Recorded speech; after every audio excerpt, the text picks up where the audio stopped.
ما آمادگی داریم برای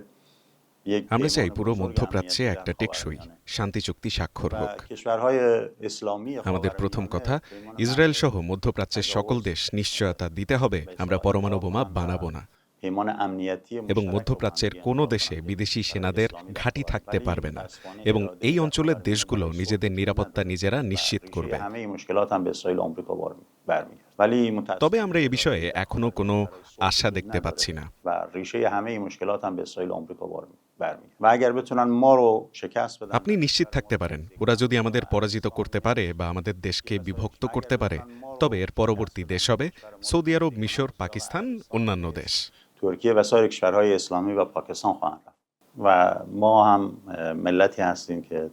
কিন্তু در طول ইতিহাস تاریخ সাক্ষী, ট্রাম্প نه به কেন احترام পৃথিবীর بر কোনো দেশই اسرائیل আমাদের وجود نداره নতজানু و করতে با পারেনি। همه توانمون جنگیدیم و فکر میکنیم این جنگ رو هم به هر کشوری که ما حمله আমরা کرده কখনো تسلیم আত্মসমর্পণ نشدیم করি و নাই এবং با همه এখনো করব توانمون না। جنگیدیم আমরা و فکر আশাবাদী এই میکنیم যুদ্ধে این আমরা جنگ رو জয়ী هم হব এবং ট্রাম্প انشالله ইরানের با জনগণের قدرت অধিকার همونجور که تا الان ফিরিয়ে نظارت দিতে کرده বাধ্য হবে। گذاری میکنیم و ترامپ چاره جز پذیرش حقوق مردم ما نداره